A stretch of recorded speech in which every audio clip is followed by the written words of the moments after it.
now hear an address by His Excellency Matamela Cyril Ramaphosa, President of the Republic of South Africa. I request protocol to escort His Excellency. I invite him to address the Assembly.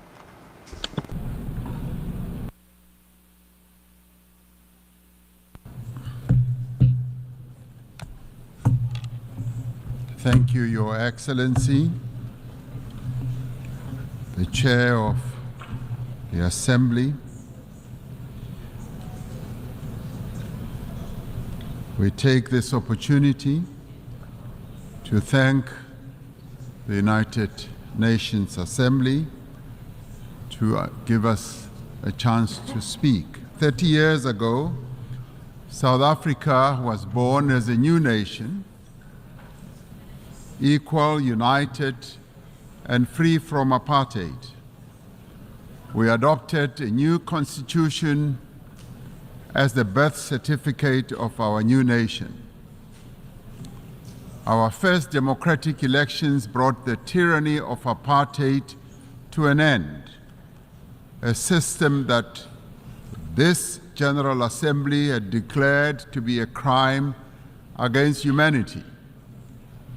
In adopting Resolution 2202A in 1966, as later endorsed by the Security Council in 1985, the United Nations was a beacon of hope in our quest for justice. The great wave of solidarity of the peoples of the world, led by the United Nations, turned the tide against apartheid. Today, democracy flourishes in South Africa. We have a progressive constitution, an entrenched human rights culture, and strong institutions. We have laws to advance equality and programs to protect society's most marginalized and vulnerable. We continue to transform our economy so that it is in a more competitive position to create jobs, to attract more investment, and that it should benefit all. South Africa is a party to global treaties on human rights, gender equality, children's rights, refugee protection, and environmental protection.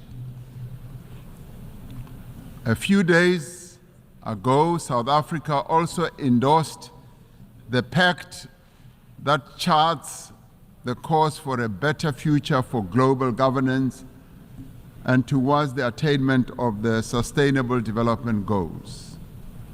As signatory to the Paris Agreement, we are contributing our fair share towards the global effort and have a just energy transition plan to guide our carbon journey and climate resilient development.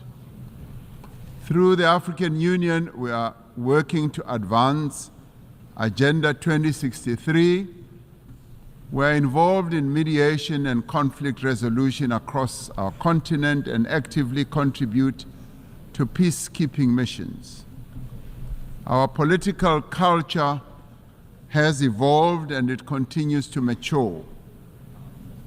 We have just held our 7th free and fair general elections since our democracy, paving the way for the formation of the Government of National Unity. 10 political parties have coalesced around a common agenda for economic growth, job creation, poverty eradication, and sustainable development. South Africa is in a new era, an era of great promise. In what some have called our second miracle, South Africans of all races have rallied behind the Government of National Unity. We are making headway in resolving some of our most pressing challenges. Our economy has started to improve, and investor confidence is on the rise. Our country's prospects look bright, and we look to the future with great hope. The South African story bears witness to the enduring role of the United Nations in global matters. In supporting our struggle, the United Nations affirmed the principles of the UN Charter, the fundamental human rights, the dignity and worth of every person, and the equal rights of nations large and small. It affirmed the aspiration contained in the Universal Declaration of Rights that we should strive for a world free of barbarous acts that outrage the conscience of humankind. Genocide was declared to be a stain on the conscience of the world, and the world community took a stand against genocide. Apartheid was declared a crime against humanity and a stain on the conscience of the world. The United Nations took a stand against apartheid. These were seen as crimes against humanity then, and they continue to be crimes against humanity now. It has been 11 months since the Hamas attack that killed 1,200 people and where hostages were taken. As South Africa, we have condemned this attack. In response, Israel embarked on an act of collective punishment in its assault on the people of Gaza. The torment of the people of Gaza continues unabated. More than 41,000 Palestinians have been killed. Homes, hospitals, churches, mosques, and schools lie destroyed. Famine and disease stalk the streets of Gaza. This cannot but shock our collective humanity. The violence the Palestinian people are being subjected to is a grim continuation of more than half a century of apartheid that has been perpetrated against Palestinians by Israel. We South Africans know what apartheid looks like. We lived through apartheid. We suffered and died under apartheid. We will not remain silent and watch as apartheid is perpetrated against others.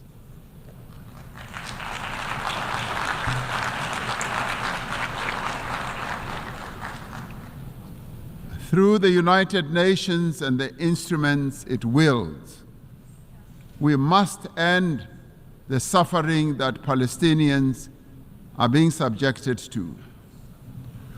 We are called upon to uphold the principles of the UN Charter and to uphold consistently and in their entirety the fundamental tenets of international law. International law cannot be applied selectively. No one state is more equal than any other. In December last year, South Africa approached the International Court of Justice, seeking an order to prevent Israel from committing genocide against the people of Gaza. We did so in terms of our obligations as a state party to the Convention on the Prevention and Punishment of the Crime of Genocide. As South Africa, we welcome the support that a number of countries have given to the case that we have launched at the ICJ. The ICJ's orders make it clear that there is a plausible case of genocide against the people of Gaza. They further make it clear that states must also act to prevent genocide by Israel and to ensure that they are not themselves party to the violation of the Genocide Convention by aiding or assisting in the commission of genocide. We reiterate our call for an immediate ceasefire and for the release of all hostages. The only lasting solution is the establishment of a Palestinian state, a state that will exist side by side with Israel, with East Jerusalem as its capital. Our moral conscience further demands that we exert every effort to bring peace also to other countries, especially the eastern part of the Democratic Republic of the Congo, to Sudan, to Ukraine, and other parts of the African continent. We must realize the aspirations of the people of Western Sahara to self-determination. Achieving and maintaining peace and security requires the collective will of the community of nations gathered here. It requires that the UN Security Council should be a more representative body and inclusive.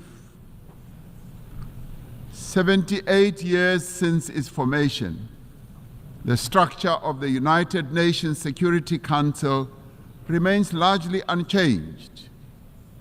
Africa and its 1.4 billion people remain excluded from its key decision-making structures.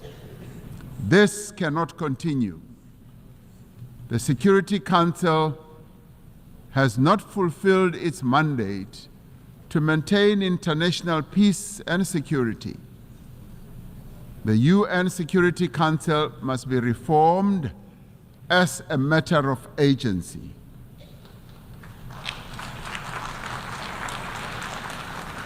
We would like to see the Security Council being more inclusive so that the voices of all nations can be heard and be considered.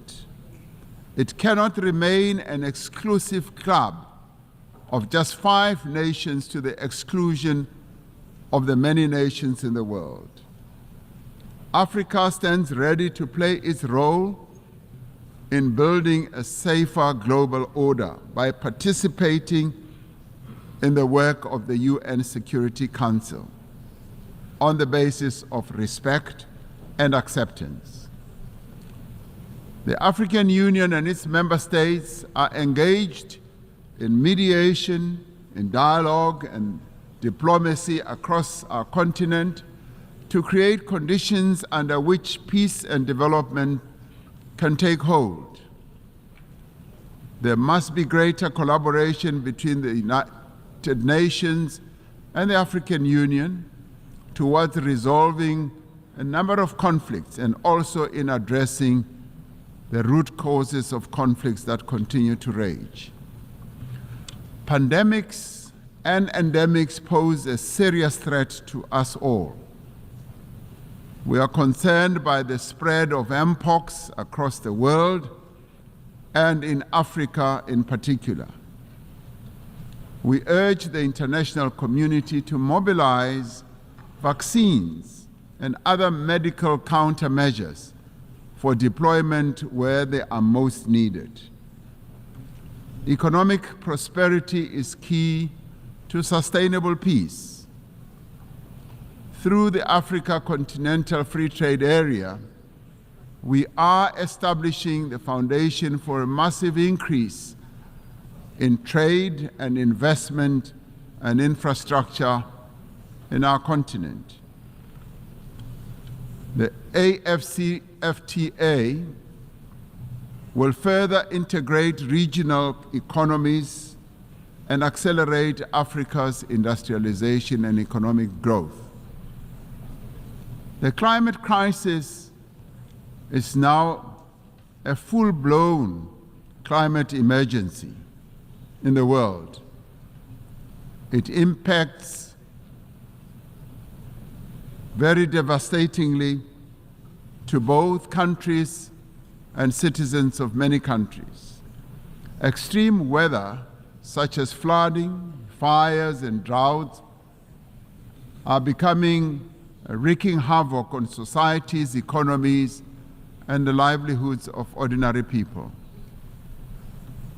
Despite being least responsible for climate change, developing economy countries, and particularly African countries, are bearing the brunt of what they did not create and are in the front line. As South Africa, we remain committed to contributing our fair share to reduce global emissions, guided by the principle of common but differentiated responsibilities and respective capabilities. We have adaptation and mitigation programs and policies in place and have passed a climate change law to further support our emissions reduction targets. It is essential that climate actions do not deepen global inequality or stifle the developmental aspirations of the Global South. The industrialized nations are not honoring their climate commitments, and we repeat the call for predictable and sustainable financing for climate action. We must operationalize the agreed upon climate financing and capacity building instruments to advance mitigation and adaptation. Pursuing sustainable development necessitates that those with greater means should support those who lack them. The world faces annual financing gap of some $4 trillion to achieve sustainable development. We call on better resourced countries to scale up their levels of support to developing economy countries. Debt is the millstone around the neck of many developing economy countries, stifling their potential and development. Debt servicing is robbing a number of countries of much needed funds to support health, education, and social spending. South Africa endorses the United Nations Secretary General's call for the reform of the global financial architecture to enable developing economy countries to lift themselves out of the quicksand of debt. We must commit to systems for financing development that are more accessible, agile, and equitable. In 2025, South Africa will assume the presidency of the G20. We will use this important role to advocate for the peoples of Africa and all of the Global South, for their development and advancement. South Africa welcomes the adoption of the Pact for the Future and congratulate our sister country, Namibia, as well as for the Federal Republic of Germany for having ably steered the United Nations towards the adoption of the resolution in this regard.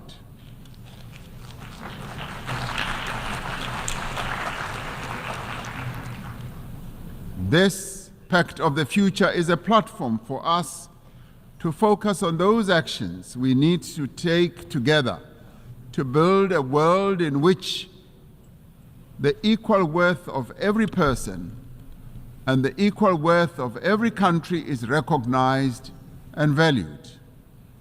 We particularly welcome the commitments to place poverty eradication at the center of all our efforts, and for the Sustainable Development Goals financing gap in developing countries to be closed. The disparities in wealth and development within and between countries is simply unjust and unsustainable. We must continue to strive for equal treatment, for equal opportunity and advancement for all individuals and all nations. The Pact for the Future must reinvigorate international solidarity, like veins that carry sustenance to every part of the body.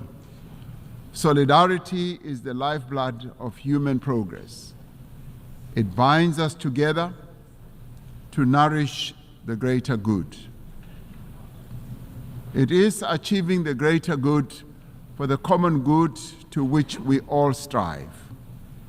Through dialogue, through respect for the rule of law, through the advancement of human rights, through cooperation and solidarity, we can and we will be able to achieve a better world for all the peoples of the world. I thank you.